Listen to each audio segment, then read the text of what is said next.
where van life goes wrong.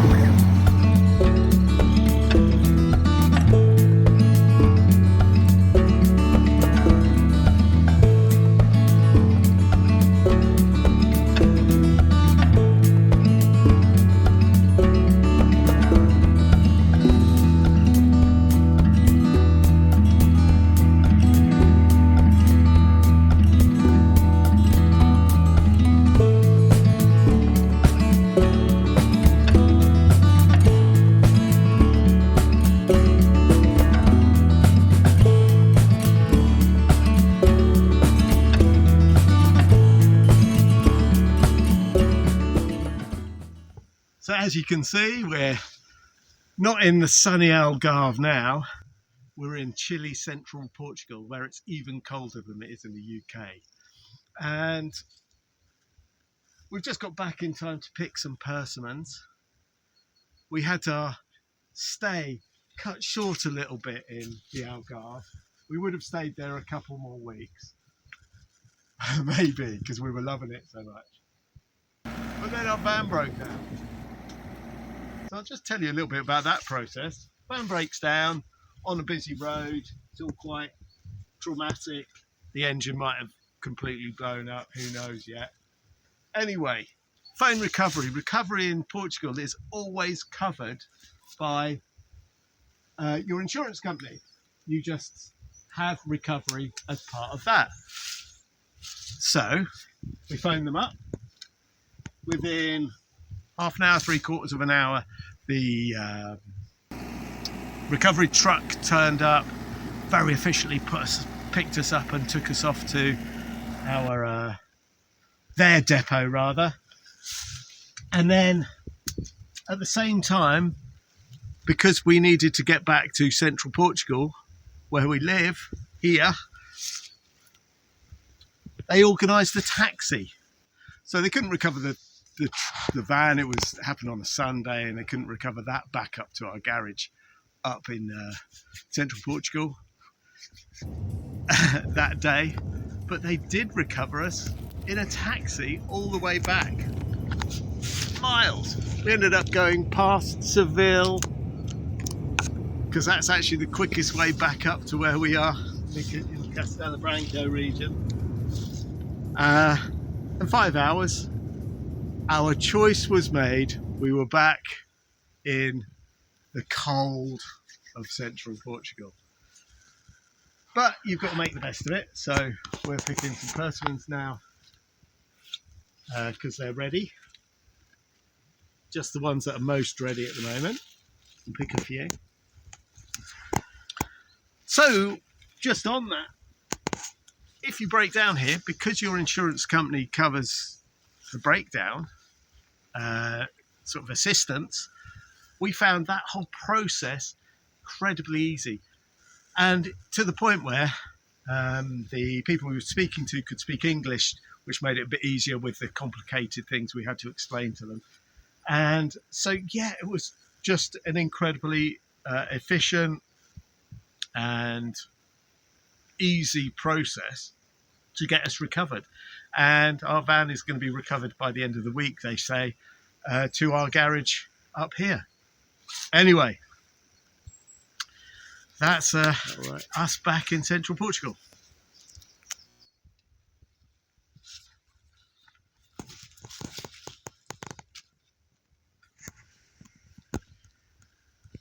So we're back on the land. That makes me think, oh, we've got to start thinking about working on the land again. Obviously, we're not here all the time, so it's not as productive as maybe as it could be. But I've watched an inspirational sort of YouTube, which I recommend, the link will be in the description, on David the Goods channel. Now, I like what he does about gardening, grocery road gardening and all sorts. Anyway, what he's been doing intuitively, which is great, is doing adaptation gardening, or adaptive gardening, adaptive agriculture, which is really interesting, especially for me. And what it is basically you sow lots of seeds, you let them interbreed, and then you choose the best ones. And I've sort of been doing that instinctually anyway, letting things go to seed, taking the seeds off the plants that are doing the best and not doing the others. But watch this video, because there's this guy called Joseph Lofthouse, I think his name is, and he's been doing this for a long time, and he's written a book about it, which I'd like to get actually. There's also a great website called goingtoseed.org. I'd recommend going to that, and they've got some free courses that I haven't started yet, but I'm going to start some free courses with that on their website about learning about adaptation gardening. But he's found some incredible things about how to basically you're evolving plants to suit your specific, your personal space, your personal garden, choosing the best varieties. And it throws away a lot of the stuff that I'd learned about gardening as well, and that was really interesting as well. Yeah, so I like adaptive gardening. It's about getting plants that are resilient, strong. They've got a seed exchange as well. I think it's in the US, and I think I'd like to see if there's seed exchanges in Portugal. But when they say about the rules about growing your seed and the seed that you exchange, they say don't give loads of attention to your plants. Don't give them lots of love. Actually, only choose the ones that can cope with not being looked after that well. This guy Joseph had found a tomato that was actually producing its own nitrogen in combination with a fungus. So it didn't need to be given nitrogen. And this is just one example of the many things that you can do with this adaptive gardening, make things more resilient. So, for example, we all grow our tomatoes and we put them carefully, we support them carefully, we look after them and tinker with them and make sure that they're like little babies. He doesn't. He chooses the ones that do really well without being looked after, that produce the best flavour and the best yield, and he uses that as his guide. And he goes, right, that one tastes really nice, I'll keep the seeds of that one. It grew and I didn't need to do a lot to maintain it, and that's the ones seeds he'll try, and then he'll maybe put them and let them interpollinate with other tomatoes that were good. And he's saying, you get a good tomato, another good tomato, they cross-pollinate, you're going to get another good tomato. So it's really great way. It's sort of a new way of thinking about growing, especially when we've got things like climate change going on and we can't predict the weather, we can't predict the climate and it's changing within our lifetime. If we do this adaptive gardening, we can keep on top of that, keep ahead of it, and not have to sort of be always relying on giving fertilizers and looking after things so well. And for us, obviously, because we have Homestead WillTravel, we like traveling, we don't want to have things that need to be looked after really well all the time. We want things that can be resilient and look after themselves while we go off and travel and do our other things. So yeah, brilliant, love it.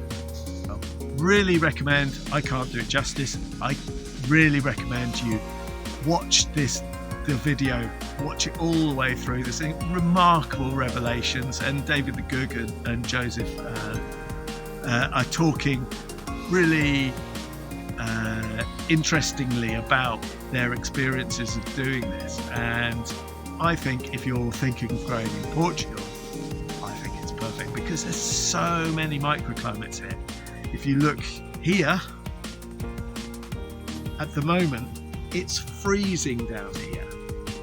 And so the plants have to adapt to that. If we're going to grow in the winter, we need to have plants that can survive this sort of frost level. But in other parts of our land, on other terraces, there's no frost and it's warmer. And I'm actually going to move the greenhouse up to one of those terraces because it was a bit of a mistake to put it down here. Can't grow in the winter here because it gets so cold for some of the things I wanted to grow. But absolutely brilliant. So check out adaptive gardening, I think it's called, and goingtoseed.org. David Good and his chat with Joseph Lovegrove or Lovelock, something like that. Anyway, and and yeah, be inspired. Going to be enjoying these. Oh, actually, before you go, I'll just tell you about persimmon. There's 2 varieties of persimmon, and they're both great, but one isn't ripe until it's just almost a gooey jam. And that variety is lovely. You eat it, it's like eating jam. It's amazing. However, the problem with that variety is that you can only eat it when it's at that very, very final state of ripeness. Before that, it can actually make you quite ill. However, this type is, and we're lucky enough to have this one, is actually you can eat it when it's still hard before it gets ripe, and it actually ripens off the plant as well, and it dries really well. So before it gets to that squidgy, gooey, jammy, lovely state, it can be sliced and dried and dehydrated as well, and it keeps better. So if you're looking for persimmon, do a bit of research and make sure that you get this variety rather than the other variety, because I would recommend this variety. And I'll do a bit of research myself and try and put the information about this variety, because I can't remember off the top of my head this type of persimmon. I'll put it in the description. Okay, now it's time to go. Take care, bye. I'm going to get on with picking more of these.